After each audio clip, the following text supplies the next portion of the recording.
السلام علیکم ورحمۃ اللہ وبرکاتہ۔ امید ہے آپ سب اللہ پاک کی رحمت سے ٹھیک ہوں گے۔ آج ہم بات کریں گے ان 4 لوگوں کے متعلق جن کو آپ نے کبھی بھی اپنا خواب نہیں بتانا، نہ ہی ان سے خواب کی تعبیر پوچھنی ہے۔ نمبر 1، کبھی بھی حاسدین کو خواب نہ بتائیں۔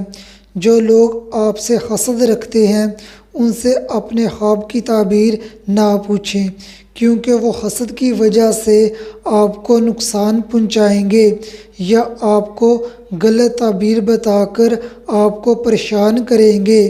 جیسا کہ حضرت یوسف علیہ السلام نے خواب میں 11 ستارے، سورج اور چاند دیکھا اور اپنے والد حضرت یعقوب علیہ السلام کو اپنا خواب بتایا۔ حضرت یعقوب علیہ السلام نے منع کیا، بیٹا اپنا یہ خواب اپنے بھائیوں کو نہ بتانا، لیکن حضرت یوسف علیہ السلام کے بھائیوں کو پتہ چل گیا کہ حضرت یوسف علیہ السلام نے یہ خواب دیکھا ہے۔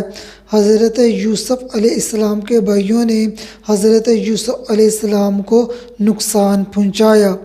ہم کو کیسے پتہ چلے کہ ہم سے کون حسد رکھتا ہے؟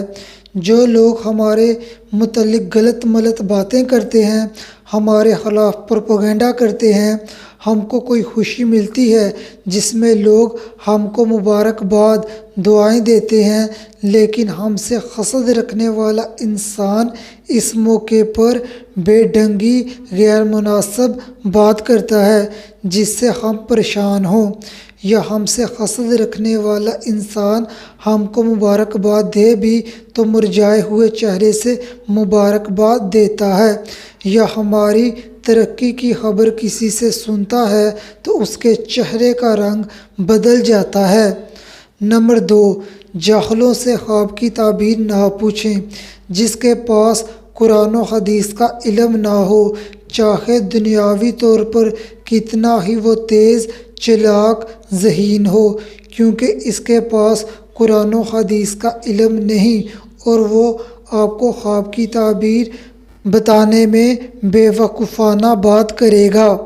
نمبر 3، کبھی بھی ایسے انسان سے خواب کی تعبیر نہ پوچھو جو رازدار نہ ہو، جس کے پیٹ میں بات نہ رہتی ہو، کیونکہ وہ آپ کا خواب دوسرے لوگوں کو بتائے گا، جس سے آپ کو نظر بد لگ سکتی ہے، یا پھر آپ کا کوئی دشمن آپ کو نقصان پہنچا سکتا ہے۔